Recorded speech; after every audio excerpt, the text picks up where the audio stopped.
Some prostitutes in Nevada are enthusiastically backing Ron Paul for president. CNN senior medical correspondent Elizabeth Cohen shows us why. Good to see everybody. Ron Paul's met a lot of his supporters, but he probably hasn't met these women, and they love him. If a client comes into the Bunny Ranch and says, I'm pimping for Paul, they're going to have a real good time. Aren't they, girls? Yes! Dennis Hoff owns the Bunny Ranch, and if the presidential election were held today, there's no question who would win here. The prostitutes at this legal brothel have a Pimping for Paul campaign because Paul supports their right to make their living this way. Yes, you have a right to do things that are very controversial. Prostitution is legal in 16 counties in Nevada. Prostitutes, they prefer the term working girls, say this helps protect their health. First, they have the right to reject any customer they don't like. So you bring a gentleman in here, and you do an inspection of some kind? What are you looking for?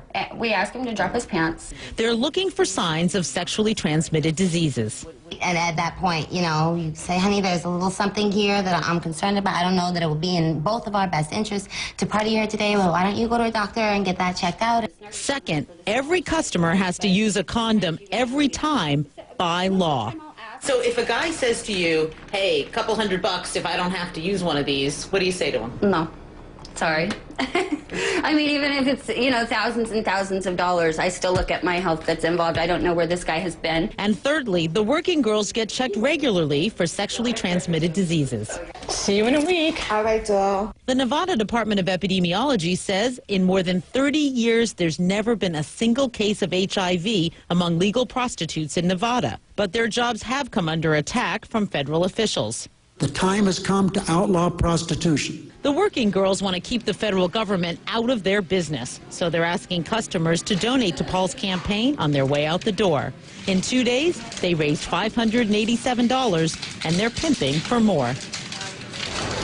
The owner of the Bunny Ranch tells us that he tried to donate that money directly to the campaign, but folks at the campaign told him, no, we don't want it directly. Please give it to a PAC that supports Ron Paul instead. We reached out to the Ron Paul campaign, Wolf, and we did not get a response. Wolf?